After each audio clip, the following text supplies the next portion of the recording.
de la novela El invierno apenas comienza, de la editorial Tusquets, 2005, y Espejo en llamas, textos de arte de la UAM, 2010, entre otros. Ha sido miembro del Sistema Nacional de Creadores del FONCA en el área de letras, pertenece al Consejo Académico del Museo Nacional de Arte, es tutor de los becarios del FONCA en el área de letras en el periodo 2009-2011, ha participado en programas radiofónicos de 1976 a la fecha en Radio Educación, Radio Programas de México, Radio Red, Radio Monitor, Radio Universidad, Televisa Radio, entre otros. Y hoy el doctor Andrés de Luna nos va a hablar sobre 3 momentos del paisaje: Patinir, Atkinson y Velasco.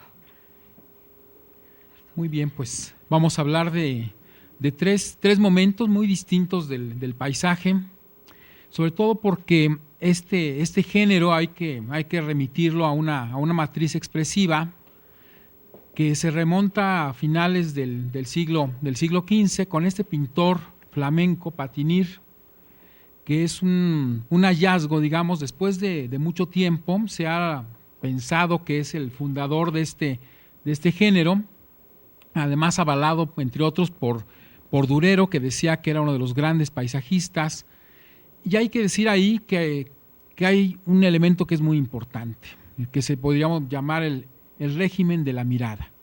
Antes de Patinir no existía una idea clara en torno a lo que era el paisaje, y es solamente con él que de pronto esta idea de ver la naturaleza, ver las construcciones, tener una imagen panorámica, resulta posible a través de las figuras religiosas. Es decir, Patinir todavía le debe a la pintura religiosa que quedaba de la época medieval, pues de alguna manera esta posibilidad que de pronto vaya haciendo una introducción, toda esta naturaleza, todo este horizonte que va a determinar muchas cosas. Y bueno, ahora se podría pensar que el paisaje así es una obviedad, y sin embargo no lo es.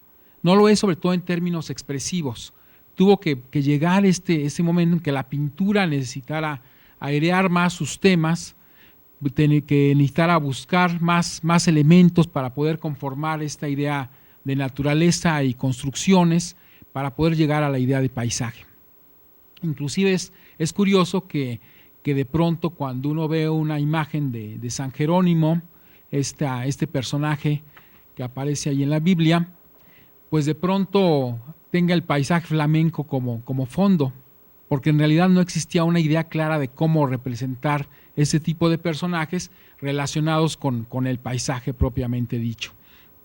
Y entonces Patinir, que es uno de los grandes pintores de la época, Felipe II incluso se cuenta que tenía 10 cuadros de él, solamente se han conservado 29 a la fecha, y en el año 2008 el Museo del Prado hizo una gran exhibición donde logró reunir 21 de esas pinturas y darle así la idea de que Patinir era el fundador del paisaje, de esta matriz expresiva, que bueno, pues ha tenido una muy larga tradición, y donde aparece ya vamos a ver después con otros pintores cómo esto se vuelve anacrónico. El paisaje se vuelve anacrónico, como casi todas las imágenes, conservan de alguna manera cierta densidad constructiva en términos plásticos, artísticos, pero finalmente todos los paisajes actuales le deben esta idea de anacronismo, que es una idea que ha trabajado Didier Huberman, como una especie de disolución de lo que se ha planteado originalmente, y cómo esta matriz expresiva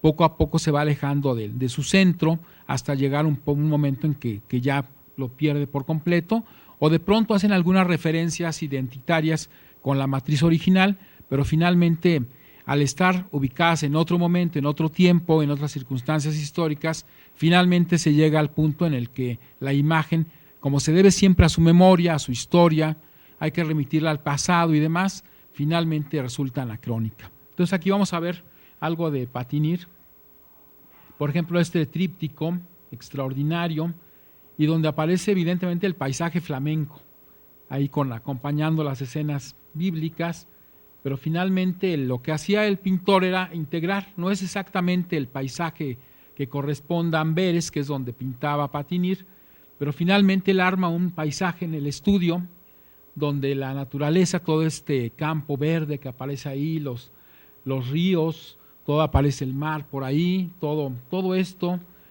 pues de alguna manera está expresando una necesidad ya expresiva, una necesidad de buscar este horizonte que no existía antes. Y esto es curioso porque, por ejemplo, Corbán dice que la playa se inventa en el siglo XIX, a finales del siglo XIX, porque simplemente como concepto de playa no existía.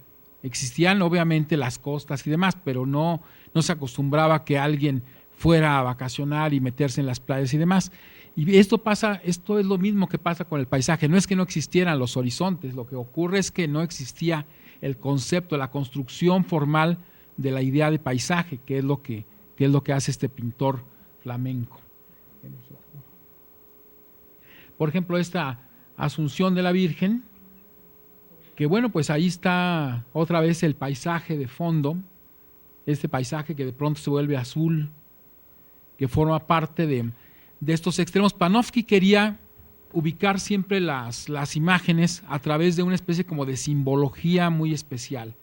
Ahora se descubre que no todos los cuadros necesariamente tenían que ser altamente simbólicos para poder llevar a cabo su cometido plástico.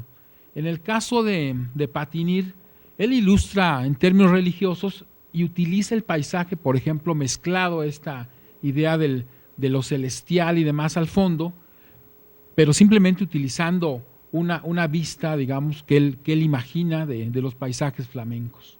No hay más allá de eso. Inclusive contrasta mucho los colores del primer plano de la escena religiosa, como que se dividiera en dos el cuadro, entre lo que está en primer plano como una imagen religiosa, después una especie como de frontera ahí de árboles, y después ya el paisaje urbano moderno, porque además hay que decir que la gran riqueza que tenían los países flamencos en ese momento, pues era lo que también obligaba a hacer muchas reconsideraciones en torno a lo que era pues ya la ciudad propiamente dicha.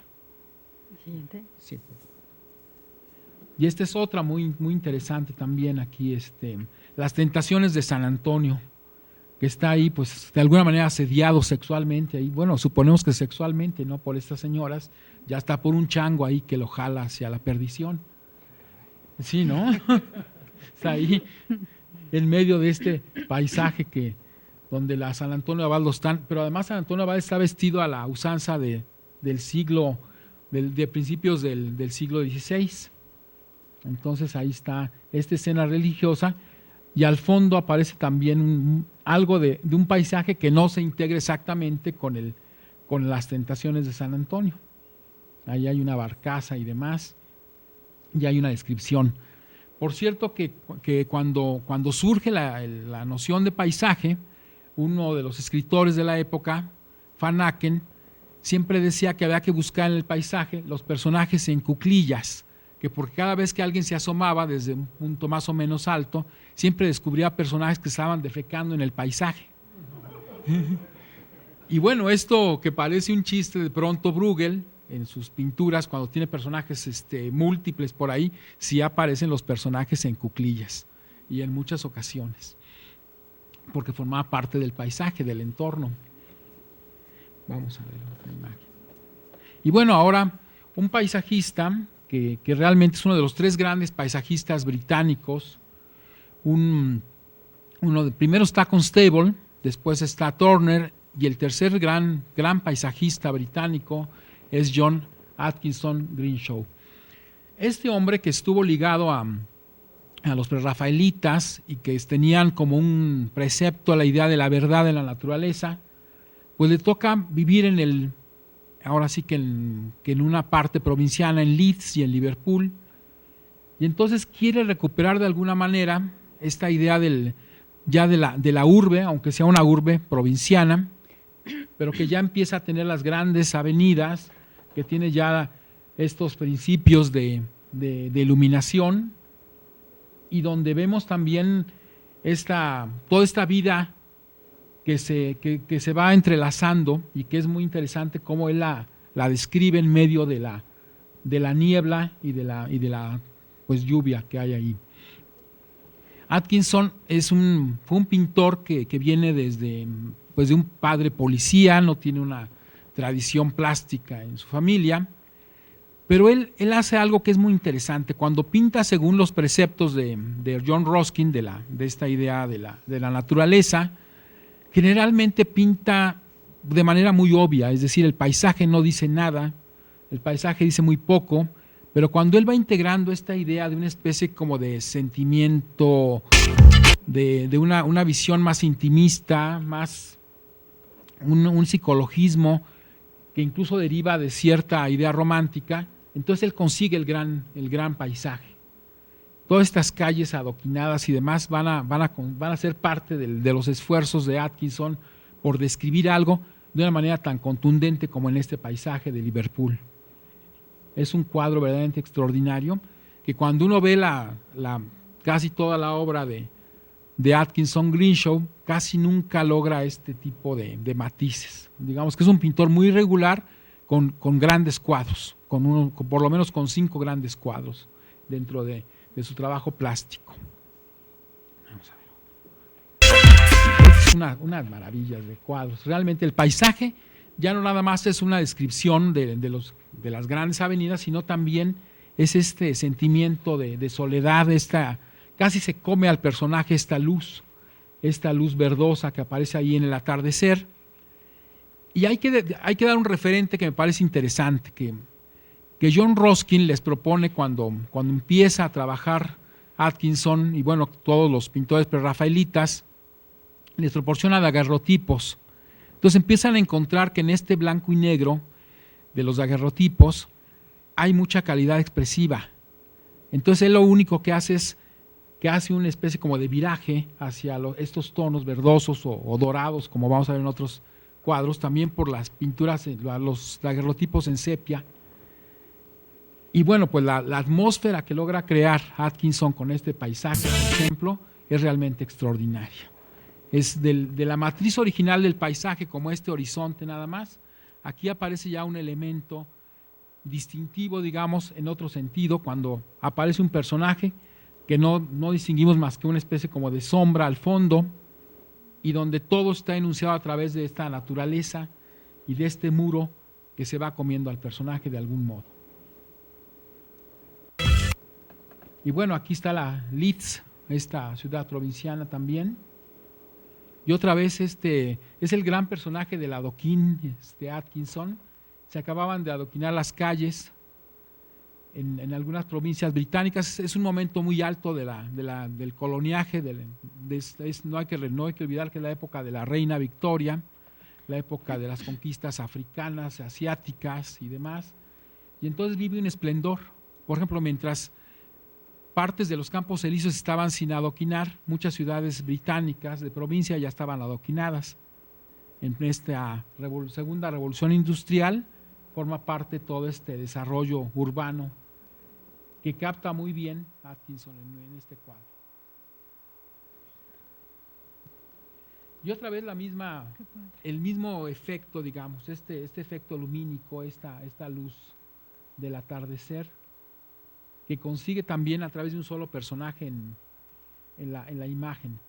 Michel Tournier, en Viernes o los limbos del Pacífico, tiene una reflexión muy interesante cuando este hombre se ve solo en una isla y él recuerda las imágenes fotográficas cuando algún artista quería realmente tener las dimensiones de una estatua o de un espacio determinado.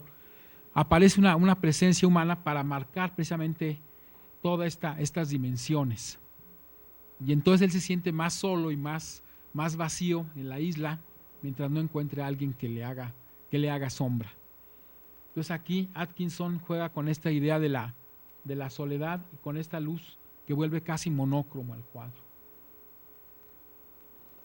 Y bueno, José María Velasco, un pintor, tal vez uno del más grande pintor académico de finales del siglo XIX, un hombre que estudió incluso botánica, zoología, para poder hacer sus paisajes, trabajaba con mucho detenimiento estas imágenes, se subía a los cerros para pintar desde ahí, para buscar estos horizontes. y donde sigue siendo la parte matricial, digamos, del paisaje la misma que descubre Patinir. Toda esta transparencia del entorno, esto que no hay ahí ningún tipo de contaminación, digamos, aunque se ve por ahí el ferrocarril, los vaos del ferrocarril, ahí el vapor. Y también la imagen que casi siempre pone Velasco en primer plano con algunos personajes por ahí para dar las dimensiones de la grandeza de lo que estamos viendo en este Valle de México. Y un pintor que siguió tradiciones académicas muy formales, discípulo de Eugenio Landesio, el gran pintor de las rocas, el maestro también de Diego Rivera. Y bueno, Velasco es un alumno distinguido en ese sentido, aunque tardó en empezar, no fue un artista precoz, siempre fue un artista que fue muy poco a poco en este trabajo plástico, pero de alguna manera pues Velasco sintetiza un ideal de lo que es la belleza del Valle de México. Él casi no se salió de esos paisajes, los trabajó de manera contundente, pero no solamente eso, sino que también llevar esta memoria de un espacio que poco a poco iba a ir desapareciendo. Además, Velasco es curioso porque cuando está en la Academia de San Carlos, que tenía la clase de paisaje, de pronto llega a la Academia de San Carlos el nuevo director, que era Antonio Rivas Mercado, apodado El Oso, el hombre que hace la columna de la Independencia, formación que venía de París, de la Escuela de Arquitectura de París. Y bueno, pues El Oso decide cancelar la clase de paisaje. Le parece que ya el modernismo impide el paisaje, que es una cosa totalmente anacrónica, y le quita esa clase que era, pues ahora sí que su gran privilegio, a José María Velasco.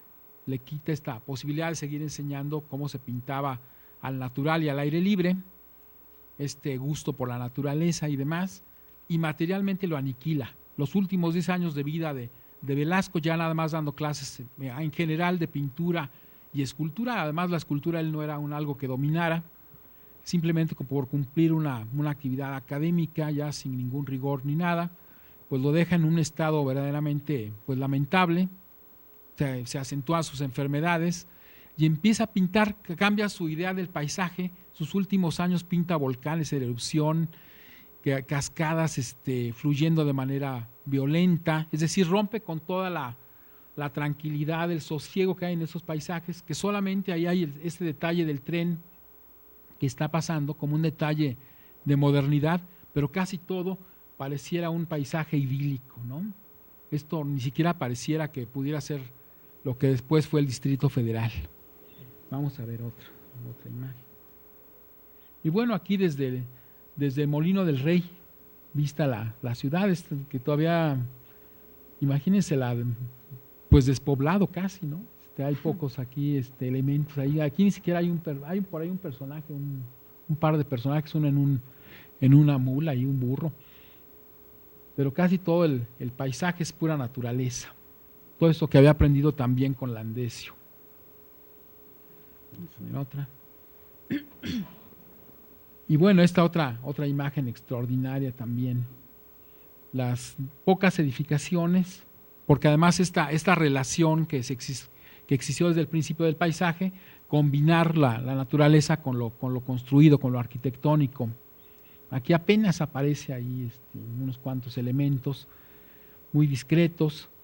El paisaje ya se vuelve menos, por la hora, es menos transparente que en otros de los que toma Velasco, porque además tiene una gran cantidad de paisajes desde el cerro del Tepeyac. Pero aquí Velasco vuelve a demostrar la contundencia del paisaje. Todo este trabajo académico, la matriz trasladada tal cual de una época a otra, manteniéndola firme. Y bueno, estos tres paisajistas, cómo van anudando en sus propuestas plásticas, tres maneras de ver, que aunque conservan la matriz original, finalmente hay una interpretación. O sea, los artistas generalmente tienen esta capacidad expresiva de poderle dar a a su obra este carácter de identidad, esta posibilidad de memoria, esta posibilidad que aunque existan esos cuadros bíblicos de Patinier, finalmente que se reactualicen a través de la inclusión de un paisaje que no corresponde, pero que no importa que no corresponda, porque finalmente lo que está ilustrando él es una escena religiosa que podría ocurrir de manera ritual y celebratoria en cualquier momento. Así que tres instancias del paisaje a través de 3 momentos, y donde lo principal de todo esto es recuperar la idea de la matriz y cómo se va diluyendo hasta que los modernismos finalmente terminan con esta idea del paisaje, o que por lo menos se aleja de la matriz original. Yo hasta aquí lo dejaría. Gracias.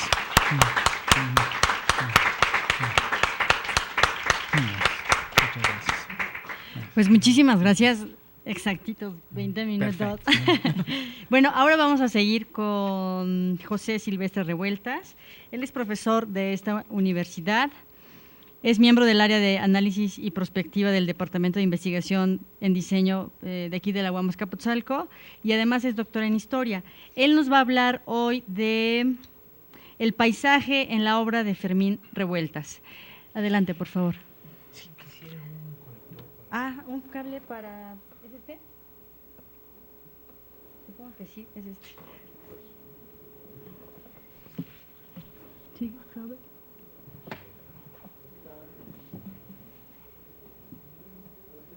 ¿No tiene? ¿O es este?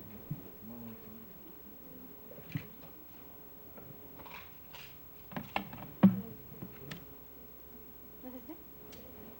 No sé. Sí, claro.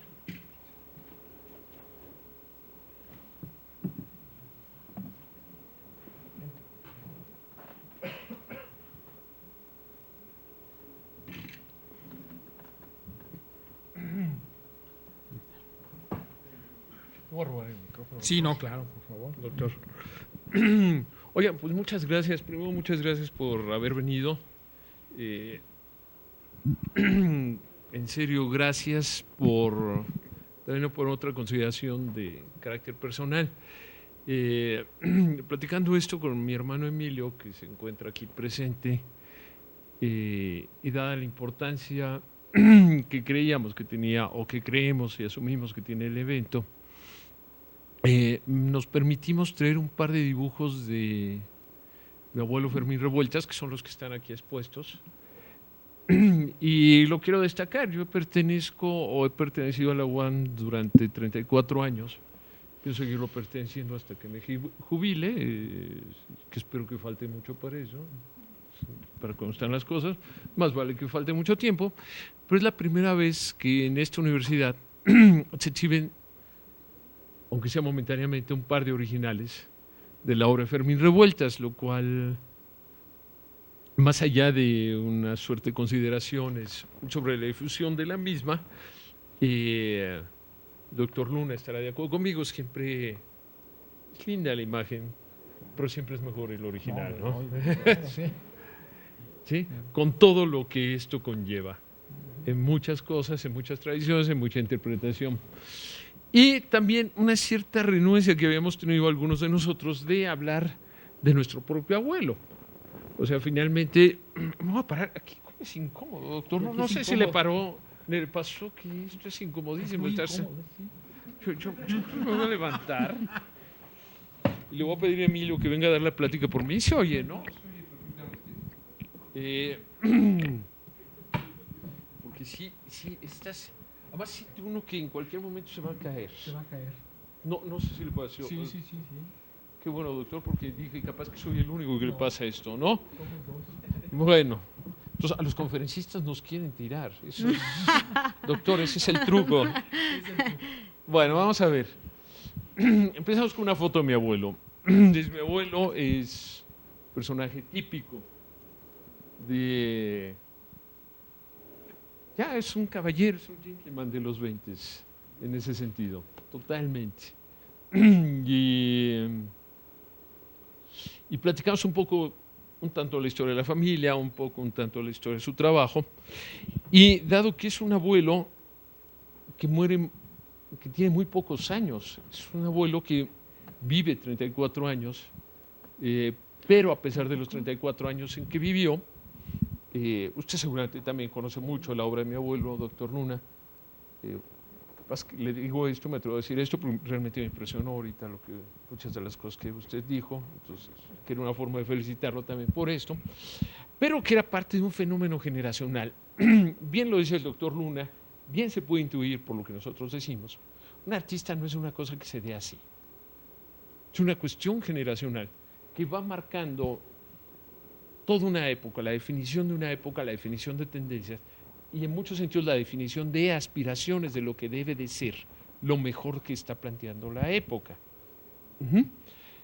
Mi abuelo nace en 1901, con el inicio del siglo XX, y muere en 1935. Y señalo el año, bueno, lo tengo uno que ubicar temporalmente, pero coincide con la muerte de el poeta Fernando Pessoa, que para quienes no sepan de estas cosas, uno va todavía a Lisboa y dice uno Fernando Pessoa y casi alcanza un nivel de referencia y de reverencia que pocos lugares tienen por sus artistas. Que yo creo que es una cosa que tenemos que empezar a recuperar, más allá del tema del paisaje. Esta reverencia que hay en algunos lugares por sus propios artistas es demoledora.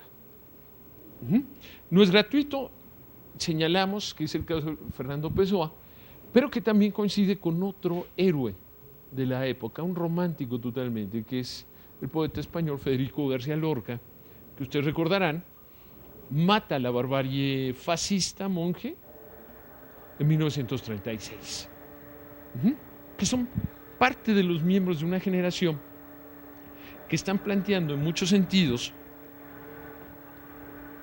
El taladro no lo paga la UAM, ¿no? Eso no es parte de la conferencia. ¿Cómo puede ser molesto el taladro? ¿Ya se cayó el taladro? Bueno, el taladro puede más que el arte, eso es cierto. Ok, bueno, que es parte de un grupo de artistas generacionales en una época, y lo tengo que decir, bueno, sobreviviremos al taladro, en que los artistas eran más respetados que los taladros. Eso es cierto. Y tú podías hacer romanticismo total de los personajes que ibas generando. Bueno, ¿qué hace Fermín Revueltas? Fermín Revueltas, uno de los dos es Fermín Revueltas. ¿Quién es? Es el de la izquierda. Sí, hay que ubicarlo, monje, por Dios. El de corbata, sí, claro. Bueno, Fermín Revueltas forma parte, o es parte, también esto hay que decirlo, de una familia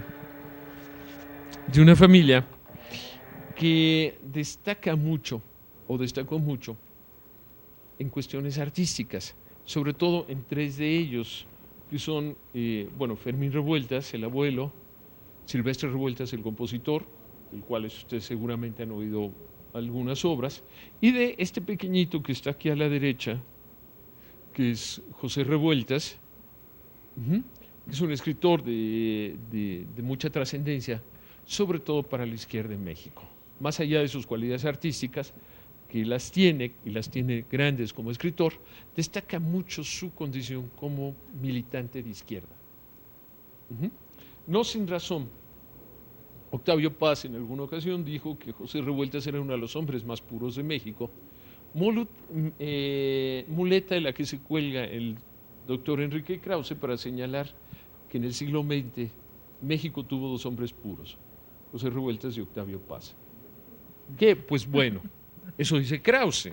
Uno tiene que creer porque Krause es muy famoso y gana muy bien y sale en la televisión y hace programas y no sabemos lo que haga con su vida, eso quién sabe.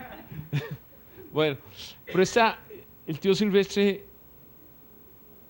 el abuelo Fermín y el tío José. Y los demás, bueno, se trataron un poco de colgar como suele ocurrir en algunas familias, ¿no? A uno le dio por pintar, a la tía Cuca, que bueno, pues no tuvo mayor trascendencia, a otra le dio por ser artista de cine, bueno, que tampoco tuvo mayor trascendencia. Decía mi madre que siempre salía como la nana indígena del niño guapo de la película. Bueno, con eso no se logra la gloria, pero escribiendo, pensando, y haciendo música y pintando, sí. ¿A qué me refiero? Carla Surian, que hace alguno, yo creo que la mejor biografía, ahorita la muestro, sobre mi abuelo, señala esto y yo creo que viene al caso, porque es parte también de la ruptura de un conjunto de artistas, si es que hay arquetipos entre los artistas, que marca la generación de Fermín Revueltas, por ejemplo, con la generación de José María Velasco. ¿A qué se dedican? José Silvestre, para evitar que, fíjense cómo lo dice Carla, dice, para evitar que la ley enrole a Silvestre y a Fermín a mediados de 1917, su padre, que era un hacendado y un comerciante muy rico, monje, de lo cual no quedó nada, si no yo daría clase en Harvard y no en la UAM, los decide enviar a Houston, perdón, a Austin, Texas, donde están año y medio. Después de estar un tiempo en Austin, se van a Chicago. Pero ¿qué Chicago les toca? También hay que pensar. No es un Chicago donde se juega fútbol americano o donde hay un equipo de béisbol, creo que son los Cubs, ¿no? Los Cachorros, no sé. Es una ciudad, junto con Nueva York, que está recibiendo a lo mejor de la inmigración europea. La inmigración europea no quiere decir pizzas, ni quiere decir barrios italianos. Quiere decir una forma de pensamiento que la misma Europa está revolucionando y que a Europa le urge revolucionar precisamente por el conflicto militar que está enfrentando. No va a ser gratuito que mi tío Silvestre estudie en Chicago y traiga una resonancia muy alta por el gusto por los metales, digamos, por usar siempre música con trompetas, cornos, etc. Y Fermín tiende a negar un academicismo porque está abrazando las mejores escuelas europeas del momento. ¿Sí? ¿Con quién se va a casar Manolo? Con los futuristas, por ejemplo. ¿Con quién se va a casar también? Con lo último que está quedando del impresionismo. ¿Sí? Y no va a ser también gratuito. Este es el libro de Carla Soria, al que hacía usted referencia seguramente, doctor, al comenzar esto. Creo que es un libro bastante inteligente, bastante bien llevado, bastante bien investigado y sobre todo muy bien escrito. Lo ponía a colación allí porque valía la pena hacer difusión del mismo. Bueno, no va a ser gratuito que cuando regrese a México en 1920, Fermín Revueltas se inscriba, porque era lo que había, en la Escuela de Pintura al Aire Libre, y por influencia de alguno de sus maestros, abrace tendencias y temas que paisajes varios, esto que nos estaba platicando ahorita el doctor Luna, lo último de lo último, todavía se está plasmando aquí, puentes, iglesias y con una tendencia impresionista. Y no es sin razón, esto me lo hacía referencia el otro día una colega que fue nieta de Lázaro Cárdenas y que fue estudiante de esta universidad, no es gratuito su amistad con Joaquín Clausel. Y pongamos un ejemplo. Este es un pequeño autógrafo que hace Joaquín Clausel. No se ha impreso esto, pero bien valía la pena traerlo a colación, que dice, al artista nuevo, Fermín Revueltas, Joaquín Clausel. Y lo fecha en enero de 1927. ¿Qué le está dando? Le está regalando un cuadro, ¿no? O sea, no se ponen esto en un cuadernito, no. Le está regalando un cuadro y le está haciendo esto. Y esto, por ejemplo, es un cuadro de Joaquín Clausel. Este es muy poco conocido, doctor. Muy poco. Pero creo que es un cuadro soberbio. La historia es muy simple de este cuadro, es muy simple y muy elemental. Que me ha valido algunos regaños, a algunos de ustedes ya les he contado la anécdota. Un día lo está pintando Joaquín Clausel en Tlalpan, junto con Fermín Revueltas, que andan de arriba para abajo. Fermín Revueltas iba muy seguido a Milpalta. Y están pintando esto cuando Joaquín Clausel está haciendo fuentes brotantes y cosas de estas. Mi abuela, la esposa de Fermín Revueltas, ve este cuadro y le dice, qué bonito. Joaquín Clausel toma el cuadro y se lo regala a mi abuela. Mi abuela me lo regala a mí. ¿sí? Pero Emilio, mi hermano, dice que no, que esto pertenece a la colección, entonces yo lo perdí. En la familia pasan estas cosas hasta la fecha. Puede pasar, no Bárcenas. Puede pasar, bueno. Ok, Manuel Maples Sartre, que es muy importante, ya muchos de ustedes deben de ubicarlo como uno de los miembros importantes o más trascendentes, o de los muchos trascendentes que tuvo el movimiento estridentista, escribió en 1968 a propósito de la Olimpiada Cultural lo que sigue. Dice: Revueltas, o sea, el abuelo, resaltaba en sus cuadros al óleo la intensidad del colorido más que la solidez de la obra. Por influencias mías, cambió de manera y se puso a pintar el paisaje industrial del Indianilla, que es un tanto lo que nos estaba antecediendo. Qué bueno que respetamos el orden, doctor. Usted fue central para esto. El paisaje industrial del Indianilla y luego, en el pueblo de Milpalta, el campo y las personas en formas más reposadas y consistentes. Creo que Manuel Maples Sartre tiene razón. Y veamos este. Este es soberbio, es un apunte, es un boceto, muy simple. Nos permitimos traer el original para que lo vean, porque una cosa es verlo acá, estarás de acuerdo, Manolo, pero otra cosa es ver el original. ¿Ya vieron el original? Ya me lo llevo a mi casa. ¿No, Nicolás? No, probablemente no te lo dejé. Te dejo algún otro recuerdo, un lápiz, pero ese no. Ok, aquí que destacas, lo podría platicar incluso con mucho mayor acierto, muchísimo mayor acierto el doctor Luna, pero el sol es precioso. El sol es precioso. Y debió haber tardado no más de 10 minutos en hacer esto. Allá había madera de un artista y un trabajo de un artista. Seguimos, ¿no? Doctor, si usted me quiere interrumpir en algo, por favor, será su comentario muy atinado. Bien, este es así como del álbum de familia. El álbum de familia son mis abuelos. El señor es mi abuelo Fermín, la señora es mi abuela Ignacia. ¿Sí? Una abuela que fue viuda 60 años. Mi abuela murió en 1995. ¿Sí?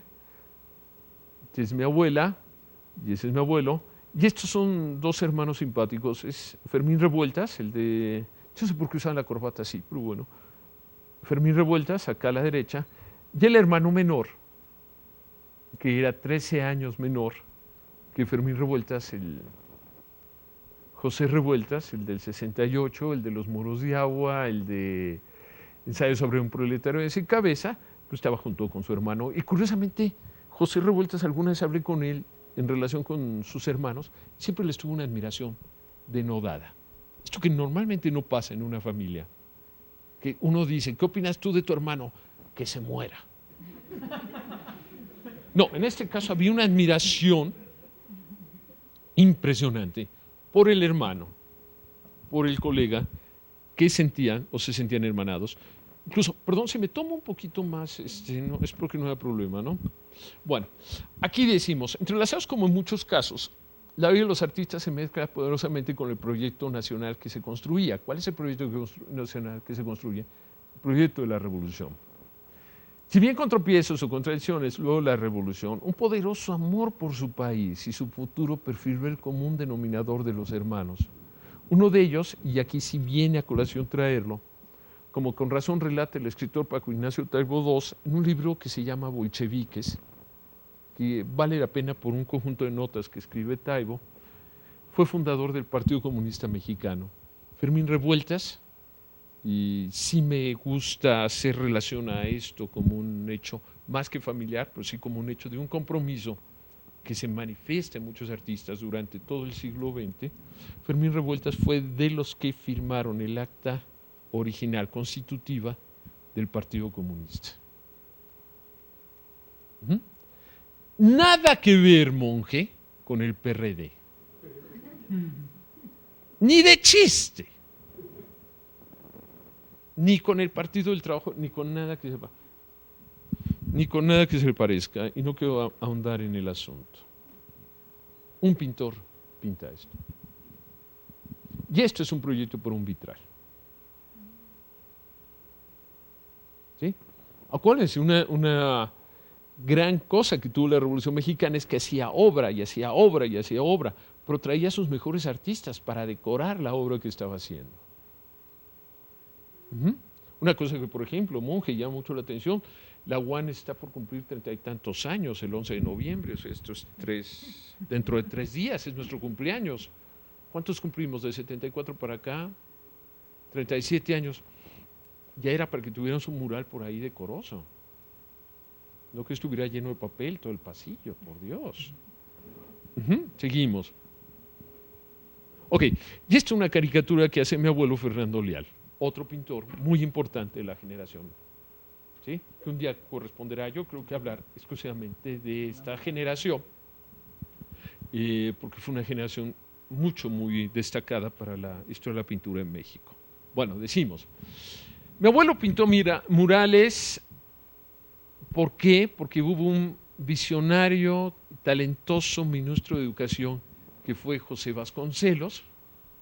Comparen, las comparaciones son odiosas, pero comparemos con nuestros ministros de Educación más actuales, que difícilmente pueden hablar. Ya no digamos rectores de universidades destacadas. Ya, que junto con Fernando Leal, Ramón Alba de la Canal, otro personaje muy importante, David Alfaro Siqueiros, plasmaron cosas de valor muy alto al recinto lastimado por la barbarie en 1968 en San Ildefonso. Acuérdense, uno va a San Ildefonso y más que una escuela o más que una herencia de los jesuitas de la colonia, Monge es una gran cátedra de muralismo mexicano del siglo XX. La alegoría de la Virgen de Guadalupe quedó plasmada en uno de los muros. Vamos a mostrar la alegoría de la Virgen de Guadalupe porque creo que vale la pena. A veces, creo que tú ibas, monje, a veces llevo a mis alumnos por ahí, paso y les digo uno, asómense, ay, ¿qué dice? Alegoría de la Virgen de Guadalupe, ¿de quién? De Fermín Revueltas, gracias. Y yo les digo al policía, oiga, ¿puedo pasar con mis alumnos a ver el mural de mi abuelo? Sí, pase. ¿Eso usted Fermín Revueltas? Sí, paso. Bueno, ok. ¿Ok? Muy bien. Vitrales, murales, óleos, proyectos editoriales, viajes, fascinación por la obra y haceres de un país en plena efervescencia por el hacer. Esto acuérdense que nos hermanó en una síntesis muy difícil hoy día de lograr. Hay que recordar que son años centrales no solo para estos artistas, los diseñadores, Monge, en nombre de los arquitectos, por ejemplo, andaban también delineando mucho del porvenir nacional que el proyecto revolucionario demandaba. Uno checa estos pintores y checas el proyecto de los arquitectos y van de la mano. ¿Con quién van de la mano? Cito nomás el primer nombre que se me viene a la mente, monje, ¿cuál es? ¿Carlos qué? ¿O Carlos qué? ¿O? ¿Quién? Ay. Ejemplo. Sí, sin duda. Ejemplo es la Secretaría de Salud. Ustedes recuerden, tiene vitrales importantes. Bueno, seguimos. Parte del proyecto editorial. Ya si esta revista, Crisol, le ponen revista crítica, porque había una revista crítica, alguien tenía que criticar en la acepción más elemental del término, y las viñetas serán mostradas por Fermín Revueltas. ¿Sí? Seguimos, y esto es muy importante porque por una cosa que he comentado mucho con la maestra López aquí presente, y ahorita viene al caso. Dice la maestra Surián, la mayoría de los apuntes de Revueltas fueron paisajes, ríos, cascadas, montañas, caseríos, conformados por trazos rápidos, sucintos, sin importar textura o calidad de papel. No, eso era lo de menos, simplemente para ejercitar la vista o la mano. ¿Cuáles van a ser los resultados? Este, que es otro de los dibujos que nos permitimos traer. Casi así como el apunte del cuaderno, esto que siempre les he comentado, de estos cuadernos de 10 pesos, y saca el lápiz, se pone a dibujar. Punto. Así lo demandaba Monge y así se demandaba el proyecto. ¿Y qué pintan? El porvenir. De una revolución que no daba vergüenza, ¿no? Todo por lo contrario, se sentían orgullosos de pintar esto. ¿Por qué? Porque se creía en el país. Imagínate si hoy pusiéramos aquí el presidente Calderón, Chapo Guzmán, estas cosas que ocupan nuestra atención en nuestros principales diarios, ¿no? Bien, o esto, las tehuanas, este es enorme, es un cuadro enorme. Y es en este papel amarillo, ¿cómo se llama? Que no es Manila, el café que pone. Craft. Dicen papel craft. Es enorme, esa fotografía fue tomada el domingo. Seguimos. O este, que es en tinta, pero es un campesino revolucionario. Este todavía se usa, este es fuerte e impermeable, todavía se usa en la zona de Morelos. Se ve clarísimo el sombrero revolucionario con su rifle revolucionario. La revolución todavía andaba a caballo. Okay. Muchos proyectos, muchas obras caracterizaron ahora al abuelo hasta el año de su muerte. Proyectos editoriales, importante porque tiene que ver con una cosa que hicimos con Blanca, conjunción de narrativa con obra plástica, por una viñeta que voy a mostrar ahorita. Ni por mucho reciente, que es una cosa que no es ni por mucho reciente en la historia de la humanidad, pero sí aparece con particularidades más fuertes en la época posrevolucionaria. Digamos, aquí por ejemplo se pone un poema de López Velarde, acompañado por una viñeta del abuelo.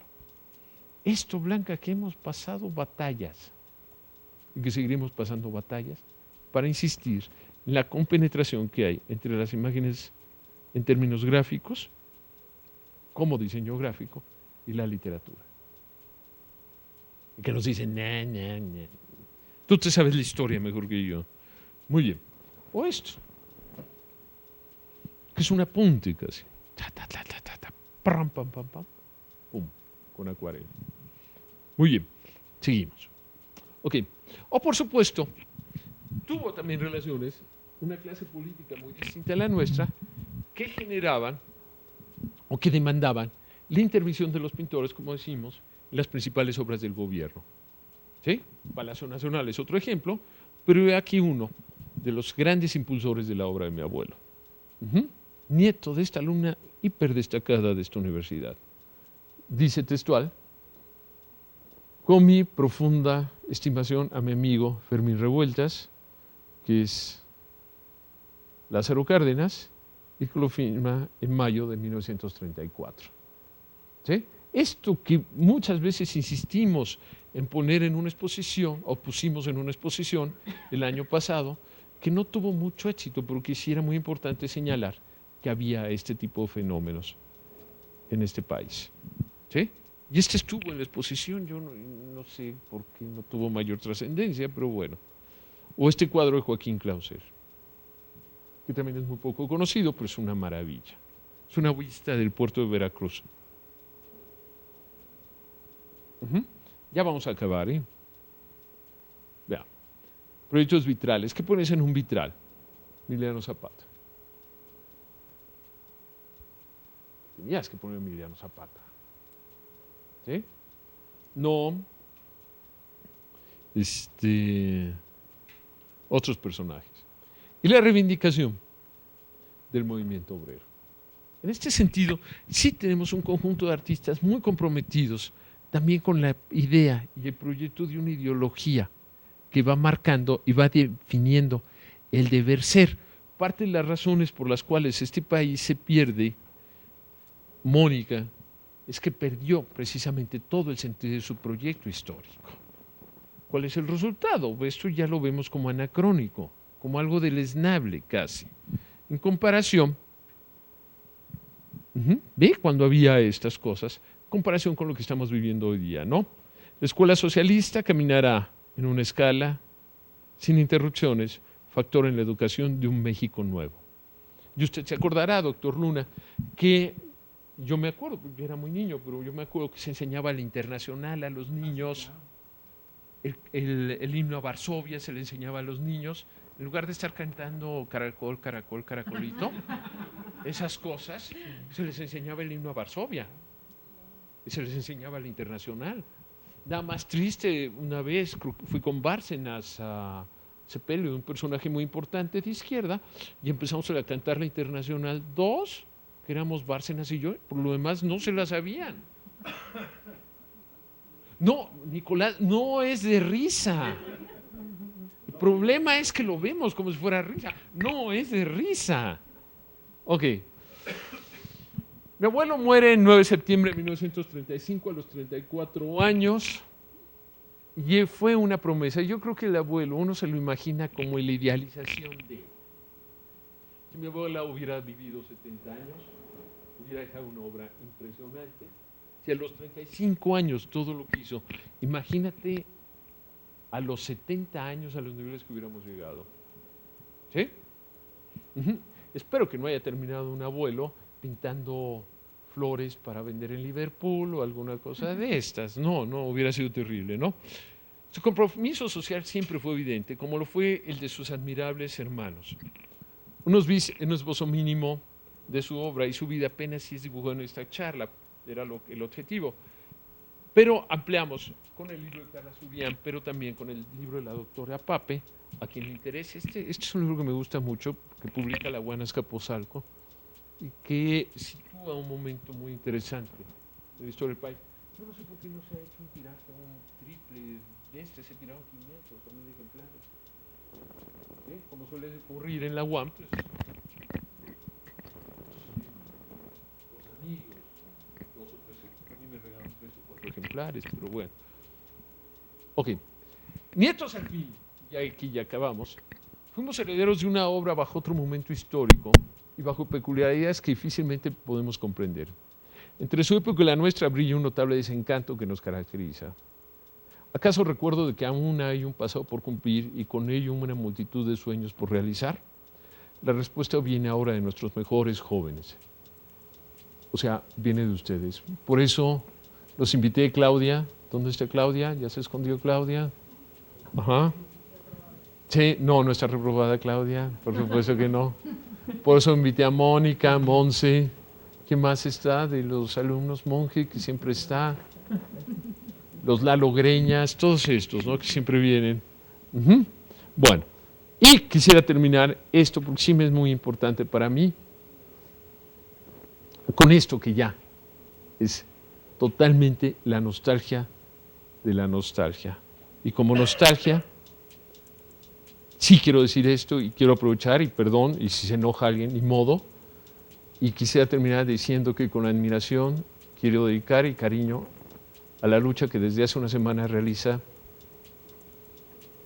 el doctor Edur Velasco, miembro personal académico de esta casa de estudios, amigo y compañero de muchas luchas. Fraternalmente, mi familia dedica esto al doctor Velasco.